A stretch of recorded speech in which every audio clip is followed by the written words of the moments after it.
Hello guys! Ang lulutuin ko po ngayon ay manok na lalagyan ng mangga at ang mga ingredients ay lalagay ko sa description box. Sa pag-uumpisa, magbuhos ng konting mantika sa kawali sa katamtamang apoy at painitin ang mantika. Pag mainit na ang mantika ay ilagay ang red at green bell pepper at i-stir fry ito ng 1 minuto. At pagkaraan ng 1 minuto ay tanggalin sa apoy at iset aside ito. Isunod naman na stir fry ang carrots. Stir fry ito hanggang lumambot. Pag malambot na ay tanggalin sa apoy at iset aside din ito. Para po sa pagpriprituhan ko ng manok ay gumamit po ako ng mas malaking kawali para magkasya ang manok. At naglagay po ako ng mantika at pinainit bago ilagay ang manok. Pinahiran ko na po ng asin at paminta ang manok bago iprito. Prituhin ang manok hanggang maging golden brown ang both sides nito. Pag golden brown na ang both sides ng manok ay tanggalin sa apoy at iset aside dito at bawasan ang pinagprituhan na mantika.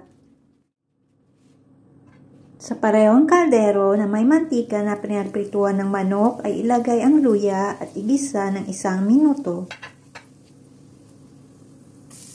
Pagkaraan ng 1 minuto ay ilagay ang bawang at igisa hanggang maging light brown. Sunod naman na ilagay ang sibuyas at igisa hanggang lumambot. Pag malambot na ang sibuyas, ay ilagay ang white part ng spring onion at igisa ng 1 minuto.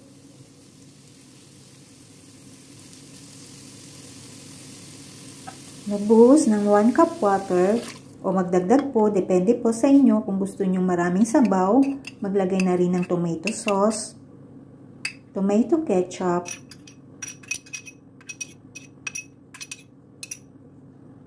sugar, vegetarian oyster sauce, ground pepper, timplahan ng patis o asin, maglagay po depende sa inyong panlasa. Haluin at pakuluin ito.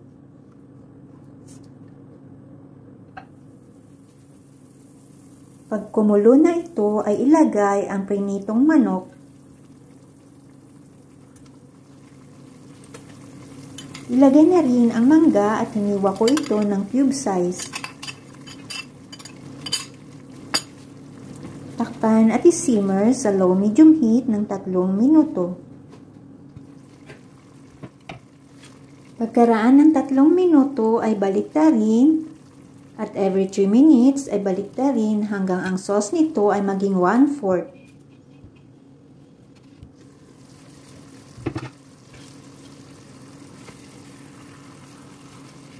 Pag 1/4 na ang sauce nito ay ilagay na ang stir-fried carrots, red and green bell pepper, at ilagay na rin ang huling ingredients na green part ng spring onion. Takpan at isimmer ng 1 hanggang 2 minuto. Pagkatapos lutuin ay tanggalin na sa apoy at pwede na itong iserve.